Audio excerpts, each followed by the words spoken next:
नमस्कार, मैं हूं रविंद्र जैन और आप देखना शुरू कर चुके हैं सबकी खबर। इस समय पूरे देश में लोकसभा चुनाव के दौरान एक खबर सबसे ज्यादा जो तहलका मचाए हुए है वो इंदौर में नोटा का प्रचार कर रहे हैं। गैर भाजपा सभी संगठन एक हो गए हैं और इन संगठनों का ये भी दावा है कि हमारे साथ भारतीय जनता पार्टी के लोग भी मिले हुए हैं। इंदौर में जो कुछ हुआ वो सब आपको मालूम है। इंदौर में जिस तरह भारतीय जनता पार्टी के नेताओं ने कांग्रेस के प्रत्याशी को उस समय नाम वापस लेने पे विवश किया जब अब कांग्रेस के पास वहां कोई विकल्प नहीं है, कांग्रेस के पास कोई दूसरा उम्मीदवार खड़ा करने का समय नहीं रहा, तब कांग्रेस के उम्मीदवार अक्षय बम का नाम वापस करा दिया गया। अब क्या ये पूरा मुद्दा भारतीय जनता पार्टी के गले की फांस बन गया है? क्योंकि वहां अब सारे राजनीतिक दल, क्योंकि इंदौर एक ऐसा शहर है जो न केवल सफाई के मामले में जाना जाता है बल्कि बुद्धता के मामले में जो वहाँ सबसे ज़्यादा बुद्धिजीवी, सबसे ज़्यादा जागरूक, अधिकारों को लेकर सबसे ज़्यादा अपने नज़र रखने वाला एक ऐसा शहर जहाँ 27 लाख मतदाताओं के साथ एक तरह से धोखाधड़ी करने का प्रयास किया गया, उनके मताधिकार छीनने का प्रयास किया गया। आज मेरे साथ इंदौर को जीने वाले, इंदौर में रहे, इंदौर में जो इंदौर की पहचान है, लेकिन मध्य प्रदेश के देश के बड़े पत्रकार अविनाश खांडेकर जी हैं। मैं उनसे समझता हूं कि आखिर इंदौर में जो गुस्सा है वो गुस्सा वाकई क्या मतदान केंद्र तक पहुंचेगा या रास्ते में ही पुष्ट हो जाएगा? क्या वाकई नोटा को वहां वोट मिलेंगे? क्या नोटा का जिस तरह प्रचार हुआ है लोग किस तरह से ले रहे हैं? अविनाश जी, आपका बहुत बहुत स्वागत है और मैं आपका स्वागत करता हूं। सबकी खबर के स्टूडियो में आज पधारे हैं। हम ये जानने की कोशिश कर रहे हैं क्योंकि अब मध्य प्रदेश में चुनाव जैसे जैसे अब आखिरी चरण बचा है, इंदौर पर सबकी नज़र लग गई है और जिस तरह इंदौर में नोटा का प्रचार हुआ है उसे लेके केवल मध्य प्रदेश के नेता नहीं, दिल्ली में प्रधानमंत्री भी चिंतित हैं और खबर आ रही है कि पीएम और अमित शाह भी इंदौर पर नज़र गड़ाए हुए हैं। इंदौर वो शहर है जिसने 9 की 9 सीटें विधानसभा में बीजेपी को दी, जिसने 9 बार से लगातार सांसद बीजेपी का जिताया। उसके बाद भारतीय जनता पार्टी को जरूरत क्या थी कांग्रेस का उम्मीदवार को इस तरह से बिठाना? क्या वही मैं आपसे समझना चाहता हूं। ये बिल्कुल बात सही है रविंद्र जी कि सारे लोगों की नज़रें अब इंदौर पर लगी हुई है। उसके बहुत सारे कारण हैं। इंदौर एक ऐसा शहर है, अहिल्याबाई के नाम से जाना जाता है, जिसमें चुनाव के परिप्रेक्ष्य में हम देखें तो केंद्र के बहुत ही कद्दावर नेता प्रकाश चंद्र सेठी वहाँ चुनाव जीते थे और बाद में सुमित्रा महाजन से 1979 में हार भी गए थे। तो इंदौर की नज़र में जैसा आपने कहा कि वो सफाई का भी शहर है, इंदौर में मतलब सबसे बढ़िया साफ़ सफाई रखने वाला शहर है, तो इंदौर की बहुत सारी खूबियाँ हैं। इंदौर से सबसे पहला इंडियन क्रिकेट कैप्टन 1932 में सीके नायडू साहब निकले, तो इंदौर की बहुत सारी चीज़ें। रही बात इस चीज़ की कि जो अभी चुनाव देश में चल रहा है, आपने देखा होगा कि पहले चरण के मतदान के समय लोगों के मन में ये बात थी कि 400 के आसपास सीटें मिल रही है भारतीय जनता पार्टी को, या भारतीय जनता पार्टी के नेता लगातार बोल बोल कर लोगों पर ये प्रभाव डाल रहे थे कि 400 सीटें इस बार मिल रही है।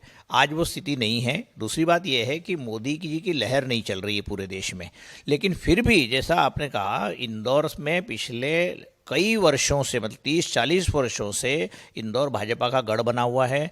इंदौर का सांसद भाजपा का रहता है। इंदौर में अधिकांश एमएलए पिछले चुनाव में नवंबर के 9 के 9 विधायक चुने गए।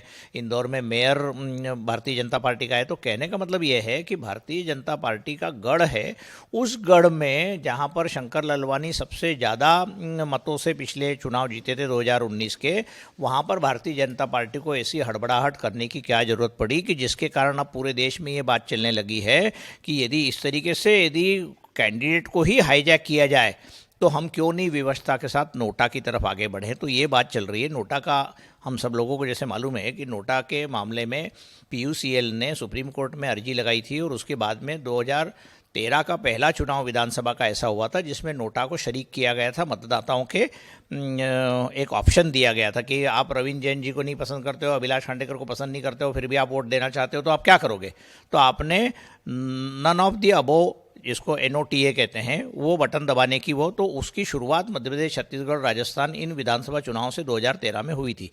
अब प्रश्न ये उठता है कि जहाँ पर भारतीय जनता पार्टी का वर्चस्व था, वहाँ भारतीय जनता पार्टी के जिन नेताओं ने ये काम किया, मैं उसमें ये मानता हूँ कि अक्षय बम की भी गलती है, लेकिन इसमें भारतीय जनता पार्टी के लोगों में ये जो नेताओं ने जिसमें किया, जिसमें शंकर ललवानी शरीक नहीं थे, जो कैंडिडेट है उसको इसकी चिंता नहीं थी, लेकिन बाकी लोगों ने अपना वर्चस्व स्थापित करने के लिए, ये बताने के लिए उनके साथ में पुराना कोर्ट का मामले को जिंदा किया गया। 307 की धारा जो वर्षों से उनका कोर्ट में केस पड़ा हुआ। और आपको ये मालूम होना चाहिए कि अक्षय बम जो हैं वो एक लॉ और मैनेजमेंट का कॉलेज चलाते हैं। उनके यहाँ सुप्रीम कोर्ट के जजेस वहाँ पर लेक्चर्स देने आते हैं। वो स्वयं लॉ जानते हैं।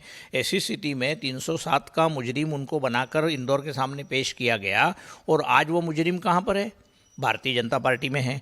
तो क्या ये दिल्ली के नेताओं को भी पसंद है या मोहन यादव जी को भी पसंद है कि 307 के मुजरिम को आप दबाव डाल के अपनी पार्टी में शामिल कर रहे हो?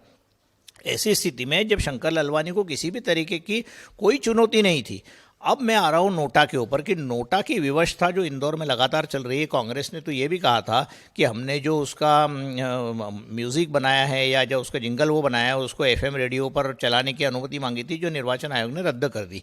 तो अलग बात है, लेकिन अब लोगों के मन में ये बात आने लग गई है। किसके मन में आ रही है? ये कांग्रेस के मन में नहीं आ रही है ज़्यादा, ये ज़्यादा आ रही है भारतीय जनता पार्टी के उन लोगों के बीच में जिन लोगों ने इस पार्टी को सींचा है, जिन लोगों को लगता था ये पार्टी विद ए डिफरेंस है। पार्टी विद ए डिफरेंस का मतलब कांग्रेस के ज़माने में जब कांग्रेस सत्ता में थी तब अडवाणी जी, अटल जी और इन सब लोगों ने मिलकर ये बताने की कोशिश करी कि हम एक अलग पार्टी हैं और हम ये जिस तरीके से कांग्रेस है या वामपंथी पार्टियां हैं उस तरीके से नहीं, हम एक सुचारू रूप से एक अच्छे तरीके से विवेकपूर्ण या नीतियों के संदर्भ में, या हम सैद्धांतिक पार्टी हैं, कैडर बेस्ड पार्टी है जहां पर हम सब लोगों में एकता है और हम इस तरीके की चीज़ें नहीं कर सकते हैं जो कांग्रेस करती थी। आज क्या हो रहा है? ठीक उल्टा हो रहा है। और लगातार अखबारों में भी आ रहा है, पंडित मुझे इलेक्शन या पॉलिटिकल पंडित्स भी बोल रहे हैं कि बीजेपी का कांग्रेसीकरण पूरी तरीके से हो गया है। तो बीजेपी में आज आप देख रहे हो कि बीजेपी के सांसदों के ऊपर बलात्कार के आरोप लग रहे हैं, बीजेपी के ऊपर लगातार करप्शन के आरोप लग रहे हैं, बीजेपी का एक राष्ट्रीय अध्यक्ष 1 लाख रुपए लेने में अटका गया। सो अब लोगों को ये लगने लग गया है ये भारतीय जनता पार्टी वो नहीं रही है। और इंदौर में चूंकि ऐसे बहुत सारे लोग हैं, इंदौर में संघ का कार्यालय है बहुत पुराना, इंदौर में सुदर्शन जी का रहना बहुत साल तक हुआ, तो इंदौर के भारतीय जनता पार्टी के लोग और जो ऐसे तटस्थ लोग थे जिनका डेमोक्रेसी में बहुत ज़्यादा या जिनका प्रजातंत्र में बहुत ज़्यादा विश्वास था, उन लोगों को ये लगने लगा है कि इस तरीके से गड़बड़ियों का जवाब कैसे दिया जाए।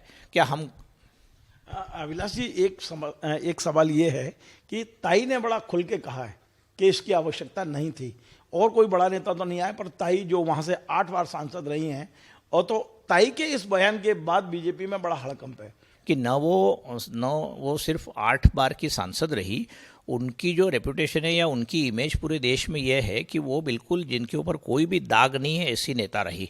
और कालिक की कोठरी जो राजनीति हम जिसको बोलते हैं उसमें से वो केंद्र में मंत्री रही, वो लोकसभा स्पीकर रही। उन्होंने बहुत ही चुनिंदा शब्दों में भारतीय जनता पार्टी के लोगों की, और ऐसे लोग जो कांग्रेस बीजेपी में नहीं थे लेकिन वो सुमित्रा जी से जुड़े हुए, इनकी संख्या भी बहुत है इंदौर में, कि जो भारतीय जनता पार्टी या कांग्रेस के मेंबर्स नहीं है लेकिन फिर भी सुमित्रा जी को मानते थे, उन लोगों ने उनको फ़ोन करके ये बताया कि हम लोगों को बड़ा अचरज लग रहा है कि ऐसा क्यों हो रहा है। तो उन्होंने जिस तरीके से बातें करी वो मैंने आज लिखा है किसी मेरे एक लेख में कि वो पार्टी विद ए डिफरेंस की जो बात थी रविंद्र जी, उस पार्टी विद ए डिफरेंस में अटल जी होते थे, उसमें कुशाभाऊ ठाकरे होते थे, उसमें अडवाणी जी होते थे, उसमें विक्रम वर्मा होते थे, उसमें सुमित्राताई महाजन होती थी, उसमें दीगर बड़े लोग थे, मुरली मनोहर जोशी। और तो इन सब लोगों ने एक बहुत सुचिता को ध्यान में रखते हुए पार्टी को बहुत आगे बढ़ाया। 2 सांसदों से लेके वो आज तक यहाँ पहुँच गई।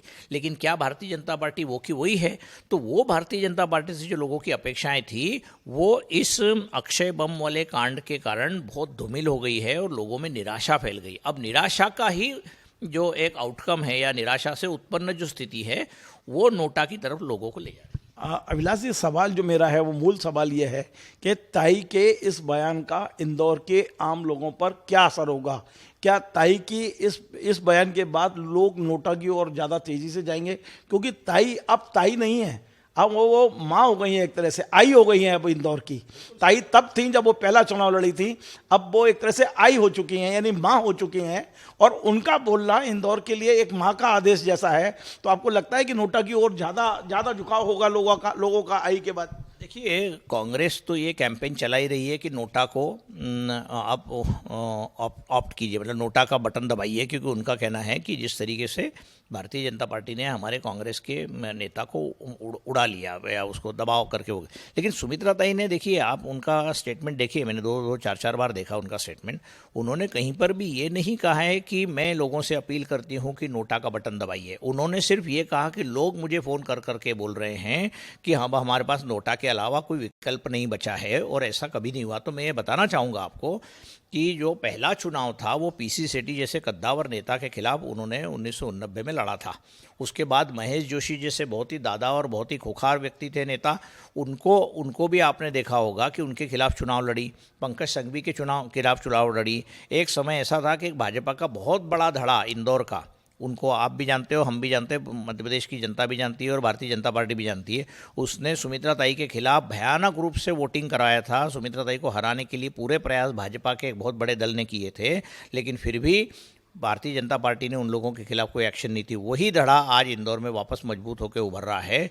तो कहने का मतलब ऐसा है कि इतने 8 चुनावों के बाद भी यदि सुमित्रा महाजन ने कभी इस तरीके की, या उनके लोगों ने इस तरीके की, जिसको कहते हैं जो एक्शन लिया है जो इन्होंने, या कांग्रेस के कैंडिडेट को दबाने की, तो आज ये दिख रहा है देश की राजनीति में कि भारतीय जनता पार्टी का सदस्य या कैंडिडेट किसी भी सूरत में किसी भी हद तक गिरकर जीतना चाहते हैं।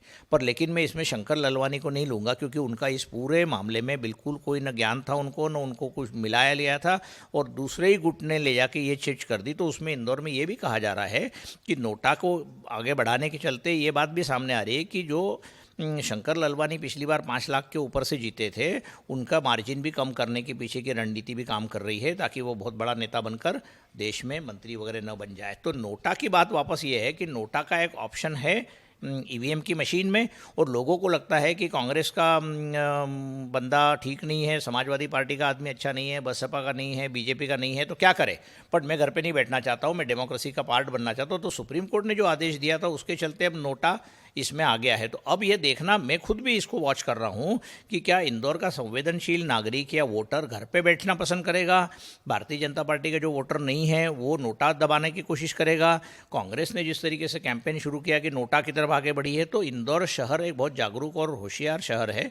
वहाँ के लोग इंदौर शहर को बहुत पसंद करते हैं, और वहाँ के लोगों ने लगातार यदि भारतीय जनता पार्टी के नेताओं को जिता है, तो आज ये उनके लिए भी एक परीक्षा की घड़ी है कि नोटा बटन दबाकर वो ये बताने की कोशिश करेंगे क्या कि भारतीय जनता पार्टी जिस तरीके से बदल रही है उसका हम विरोध करते हैं। चलिए अभिलाष जी, चूंकि आप इंदौर में बहुत अच्छे सोर्स हैं आपके, एक बड़ा महत्वपूर्ण सवाल मैं आपसे पूछने वाला हूं सीधा, और वो सवाल है, क्या जिस गुट ने बम को बिठाया, अक्षय बम को, क्या उन्होंने पार्टी आला कमान से अनुमति ली थी? क्या उन्होंने मध्य प्रदेश के मुख्यमंत्री और प्रदेश अध्यक्ष को विश्वास में लिया था? आप कह रहे हैं शंकर लालवानी को नहीं पता था, तो क्या नेतृत्व को भी नहीं बताया, और ये पूरी तरह से उन्होंने अपनी मनमानी की? जो मेरी समझ है, वो जो सूरत में जो पहली घटना ऐसी हुई थी कि जहाँ पर सारे ही उम्मीदवारों ने नाम वापस ले लिए थे, वहाँ पर सिर्फ एक उम्मीदवार मुख्य रूप से कांग्रेस का, उसने विड्रॉ किया, ऐसा नहीं, सारे के सारे उम्मीदवारों ने नाम वापस ले लिए। उसके बाद में आपने देखा होगा कि खजुराहो में समाजवादी पार्टी के फॉर्म में कुछ वो गड़बड़ हुई और वो बाहर हो गया, जिसको कांग्रेस ने सपोर्ट किया, इंडिया गठबंधन ने सपोर्ट किया था। फिर पुरी में जाके कांग्रेस के कैंडिडेट ने, वहाँ पर महिला कैंडिडेट मोहंती थी, जिसने मना कर दिया कि मैं नहीं लड़ना चाहती हूँ। तो यहाँ पर भी ये स्थिति बन गई थी कि कांग्रेस के जो कार्यकर्ता है वो अक्षय बम को बिल्कुल भी न घूमने फिरने दे रहे थे वहाँ पर, न कोई सपोर्ट कर रहे थे, उससे लगातार पैसे भी मांग रहे थे। तो अक्षय बम यदि आप इंडिपेंडेंटली देखें तो दोनों तरफ से दबा दिया गया था। तो आपका प्रश्न वही है कि क्या भारतीय जनता पार्टी के जिन लोगों ने इस मामले में जिसको कहते हैं आगे चलकर उससे बात करके उसका विड्रॉल कराया, जिसमें रमेश मेंदोला का नाम आ रहा है, जिसमें कैलाश विजयवर्गीय का नाम आ रहा है, जिसमें दीगर लोगों का नाम आ रहा है, तो मुझे नहीं लगता है, क्योंकि आपको याद होगा कि पिछली बार कैलाश विजयवर्गीय के बेटे ने बहुत अच्छा विधायक बनकर उभर रहा था, वो उसने तैश में आके नगर निगम के अधिकारियों को बैट से जिसको कहते हैं अटैक कर दिया था, मार दिया था। तो उस पर प्राइम मिनिस्टर मोदी ने कहा कि इस तरीके के लोग हमको नहीं चाहिए और उसका टिकट अगला कट गया था। क्यों कटा था, क्या चीज़ें, उसकी बहुत सारी चीज़ें हैं, पर लेकिन ये बात मुझे नहीं लगता है कि मोदी शाह भले ही वो किसी भी तरीके के हथकंडे अपना रहे हों चुनाव जीतने के लिए, लेकिन इस तरीके से करने की, इस तरीके से कांग्रेस कैंडिडेट को लगभग अगवा करके घर पे बिठा के उस पर दबाव डाल के उसके ऊपर बहुत सारे उनका जो व्यावसायिक वो है उसके ऊपर भी उनको डर लगने लगा था कि मध्य प्रदेश शासन के मंत्री यदि कुछ कर दें तो वो तो ख़त्म ही हो जाएंगे।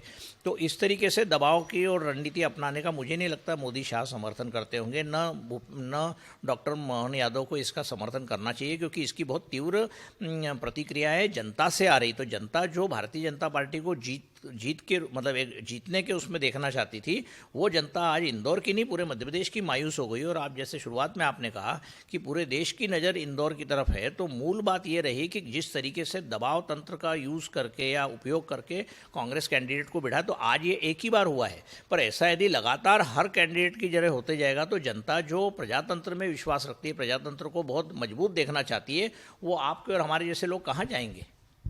एक आखिरी सवाल है, आपको बहुत अनुभव है, इंदौर को आपने अपने पूरे जीवन में जिया है एक तरह से, इस शहर को। आपने एक बड़ी बात आपने एक बड़ी बात अभी कही कि कुछ लोगों ने ये षड्यंत्र किया है कि शंकर ललवानी की जो लीड है वो 5.5 लाख ना पहुंच पाए जो पहले थी। तो आपको ये लग रहा है कि इस चुनाव में नोटा इतना ज़्यादा भारी होगा कि शंकर ललवानी की लीड 5.5 के नीचे आ जाएगी?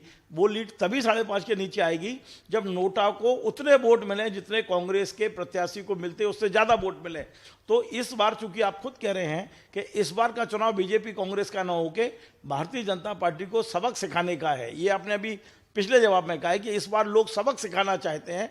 और सबक सिखाना कौन चाहते हैं? वो जो बीजेपी से जुड़े हैं वो भी सिखाना चाहते हैं। तो आपको लगता है कि कांग्रेस उम्मीदवार को पिछली बार जो वोट मिले उससे ज़्यादा वोट नोटा को मिल सकते हैं? एक संभावना है। देखिए, इस संभावना को हम मना नहीं कर सकते हैं, क्योंकि इंदौर शहर का जो मिजाज है, जो उसकी जो समझ है, लेकिन फिर भी मुझे लगता है कि अधिकांश लोग वोटिंग करने न जाने के पक्ष में भी रहेंगे। जो कि मतलब वो इतना बड़ा जिसको हम महापर्व कह रहे हैं देश की डेमोक्रेसी का, उसमें बहुत सारे लोग शायद घर पर भी बैठ जाएंगे कि उनको लग रहा है कि अब तो शंकर ललवानी जीता है, कौन सी बड़ी बात है। और वोटिंग परसेंटेज भी नीचे आएगा, लेकिन नोटा की संख्या जो पिछली बार थी 2019 में, उससे बहुत बड़ा इजाफा होगा। मुझे नहीं लगता है कि लोगों को, क्योंकि भारतीय जनता पार्टी ने अभी जाके विष्णुदत्त शर्मा ने भी वहाँ जाकर बात करने की कोशिश करी, उन्होंने कहा कि नोटा में मत दबाइए। तो अब कांग्रेस और बीजेपी में झगड़ा इस चीज़ का नहीं है कि हमारा कैंडिडेट जिताइए, वहाँ झगड़ा ये है कि नोटा का बटन मत दबाइए। तो एक विचित्र परिस्थिति निर्माण हो गई है। तो ये 2-3 परिस्थितियां ये निर्भर करती है कि एक स्थिति ये है कि शंकर ललवानी बड़े अंतर से जीते, दूसरी परिस्थिति ये निर्माण हो रही है कि नोटा की संख्या में ज़बरदस्त इजाफा हो और उसका उदाहरण लेकर अगले चुनावों में भी बहुत सारे लोग इसका उपयोग कर सकते हैं, इंदौर में नहीं कहीं दूसरी जगह भी। तीसरी परिस्थिति ये है कि वोटिंग परसेंटेज बहुत कम हो जाए, लोगों का इंटरेस्ट, नीरस चुनाव हो गए लगभग इंदौर के चुनाव जो हैं, इसमें कोई फाइट ही नहीं बची। जब फाइट होती है तो चारों तरफ से कार्यकर्ता भी बहुत जोर लगाते हैं। अब जीतू पटवारी का जो शहर है, जीतू पटवारी को ये ध्यान में रखना होगा कि वो इस तरीके से अपने कार्यकर्ताओं के बल पर वो वहाँ पर किस तरीके का चित्र निर्माण करना चाहते हैं, क्योंकि लोगों का आरोप पटवारी पर भी यह है कि अक्षय बम के पीछे वो खड़े नहीं रहे जिस समय पर भारतीय जनता पार्टी उन पर दबाव डाल रही थी।